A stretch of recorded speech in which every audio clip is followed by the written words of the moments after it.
Right now to the other big story we are tracking here on Your Story. If you stop to refuel your vehicle today, you may have felt the shock of your life.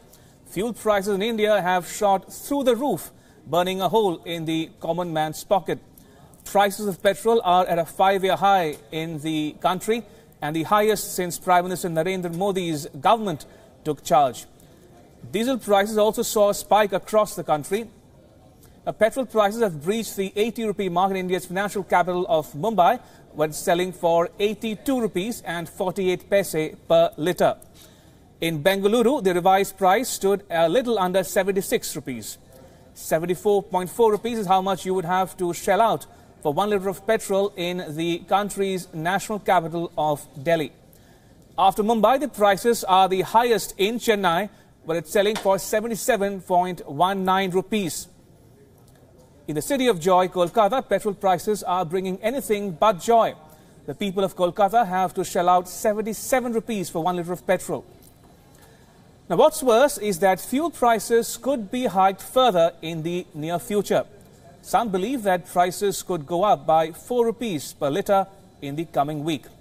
One of the reasons for that is the lack of price hikes over the past 3 weeks because of the provincial elections in the southern Indian state of Karnataka. Add to that the sharp increase in global crude prices, and there seems to be no respite in store for the common man. But why have fuel prices increasing unabated? Well, the rupee is down 6% against the dollar so far this year. As of 16 May, the rupee had hit a 16-month low of 68.13, but the currency made some recovery since then. Now, global oil prices are also a concern. The cost of 1 barrel of crude oil is now inching towards $80, a level it has not seen since November 2014.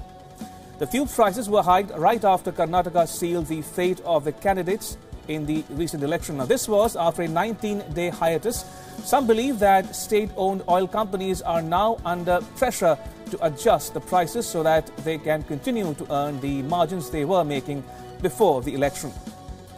Now, the hike in fuel prices will hurt the common man in more ways than one. Not only will you have to pay more to refuel your vehicles, but you will also have to pay for other utilities, as will have a direct impact on the inflation rate.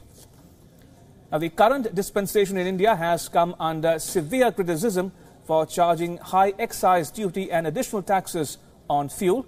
They have raised excise duty 9 times between November 2014 and January 2016 to shore up finances as global oil prices fell.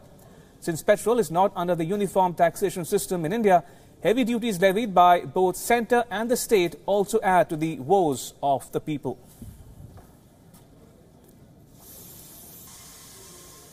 Now, why do Indians pay more for petrol and diesel even when global crude oil prices take a hit?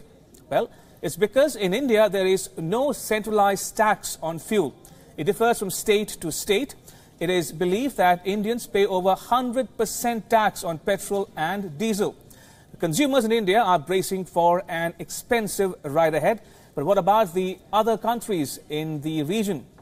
Let's take a look at how India's neighbors fare when it comes to petrol prices. In India, petrol is most expensive in Mumbai, where you have to shell out over 82 rupees for a litre. Second in line is Bangladesh, but even there, it is not as high as Mumbai. They would end up paying a little over 68 Indian rupees per litre. Nepal recently hiked the rates of petrol and diesel, but they are still below the 70 mark and stand at 66.69 rupees per litre. Pakistan, whose economy seems to be in a shambles, is doing better than India. Petrol costs about 50 Indian rupees. But the cheapest petrol available on the subcontinent is in Sri Lanka, where you can get a litre of petrol for less than 50 Indian rupees.